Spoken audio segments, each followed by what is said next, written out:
You sit down with your child to tackle the evening's homework. She stares at the worksheet, writes maybe 2 letters, and suddenly you're watching a crumpled paper fly across the room as she declares, "I can't do it." While it looks like she is simply giving up, her brain is actually reacting to a perceived threat. The moment she feels stuck, her biology triggers a fight or flight response. Inside her head, logic goes offline. Reasoning becomes unavailable. It's like asking someone to solve a math equation while they are running from a bear. Her brain is no longer thinking about trying again, it is only thinking about escape. As parents, our immediate instinct is to step in with logic or offer cheerful encouragement like, "Come on, it's easy, you're smart." But we have to pause that instinct. Before she can learn the material, she has to feel emotionally safe. To move her out of this biological panic, we use a specific 5-step toolkit. Step 1 is to validate and name the feeling before offering a single solution. If a child doesn't understand their frustration, they often interpret it as a permanent truth about their intelligence.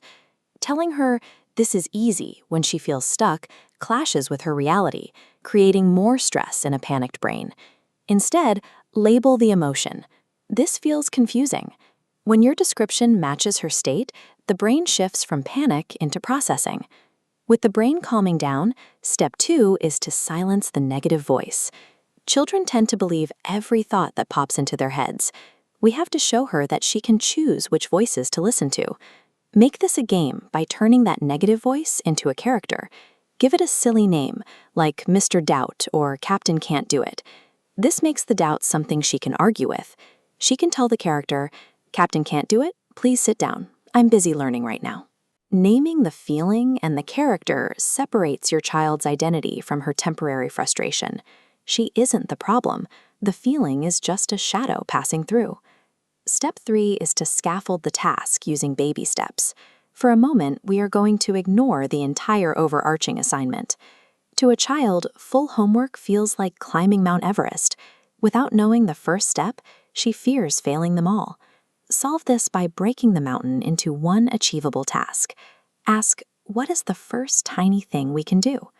Completing that one tiny task provides the first piece of evidence that progress is possible. This small win creates the momentum she needs to attempt the next step. Step 4 is about reframing the struggle itself. Teach her about the muscle brain and the biological value of effort. Explain that just like a bicep grows when lifting something heavy, the brain builds new neural bridges when it encounters something difficult. Tell her directly that uncomfortable, stuck feeling is the physical sensation of her brain getting stronger and making new connections. Once she views difficulty as evidence of learning rather than proof of failure, she is less likely to trigger that flight or flight response. Step 5 is a long-term strategy, using storytelling to anchor her identity in her past successes. Remind her of specific times she struggled and eventually won. Remind her of when she couldn't tie her shoes and got so frustrated she cried, but now she does it without even thinking, or her first time on a bike without training wheels. Children learn who they are through the patterns they see in their own lives. By highlighting these moments, you are defining her as someone who keeps trying. These stories create an internal narrative she can call on. The next time things get hard, she has a mental record of her own ability to overcome obstacles. Storytelling provides the proof she needs to believe her own capabilities, even when a current task feels overwhelming. When these steps are in place, the environment changes, the panic subsides, and your child can become calmly engaged in the task at hand. You have moved her from a state of paralysis back into a state of active problem solving. Remember that your support should act as training wheels. Offer hints or guiding questions, but resist the urge to do the work for her. The growth happens in her effort, not your answers. If the task is genuinely too advanced, let her complete the small part she understands, and then write a note to the teacher. This protects her from collapsing under pressure while still making progress. Following these 5 steps clears the current worksheet and provides her with a repeatable strategy for the next time she encounters a challenge that feels too big. You aren't just finishing the homework, you are teaching her how to be brave when things get hard.